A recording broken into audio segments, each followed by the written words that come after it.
forward. There's always more to the story. Let's go.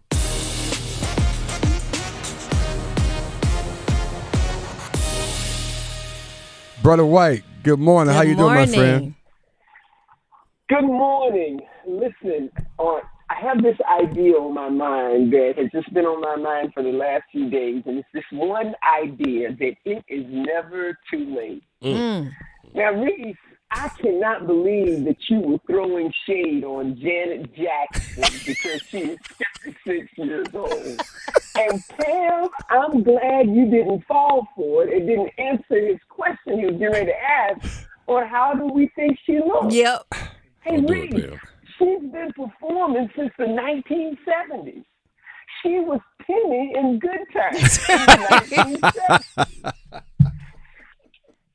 There are some people that just remind us that it's never too late. That's it right. Doesn't matter how she looks.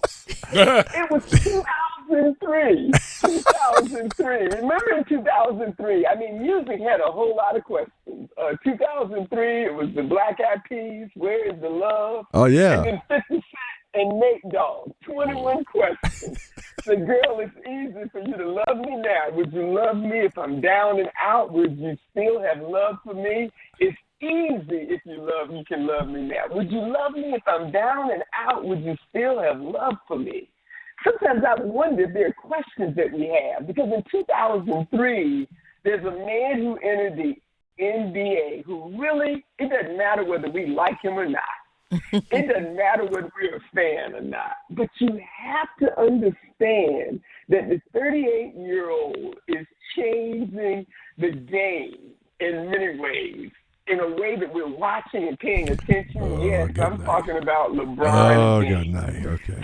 And yes, listen, you don't have to call him King James, but you do have to acknowledge that he's been in the NBA for 20 years. Yeah. And yes, every time we turn around, there's a whole nother record that he's broken that we didn't even remember we're keeping count of. I mean, Michael Jordan had 9 game-winning shots.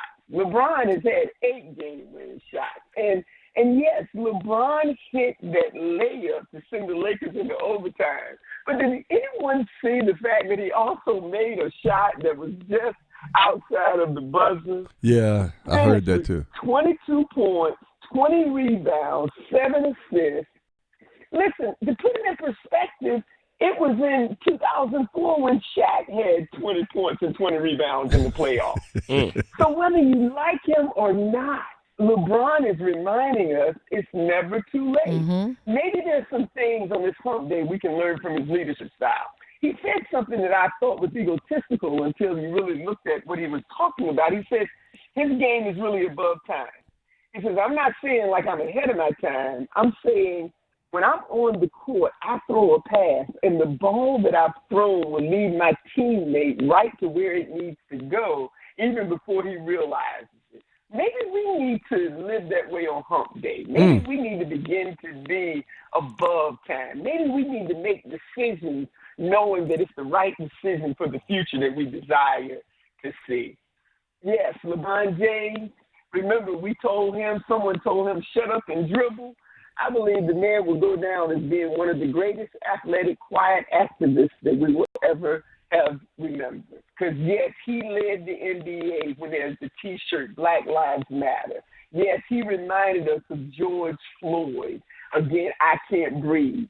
And many of us will always know that he has an academy that will still outlive him. His investments have been beyond what we would ever imagine. You know, the truth of the matter is LeBron James gives us what Carol Dweck also reminds us of on this hump day.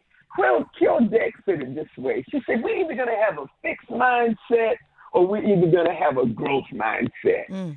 LeBron always is telling us where he's from because LeBron is telling us that it's never too late, and he has a growth mindset. Growth mindset says failure is part of success. And successful people, they fail many times, but they succeed because they didn't quit. And yes, he hadn't quit on his team when I was wondering this year, maybe you should have quit, but he hasn't quit. He's got a growth mindset.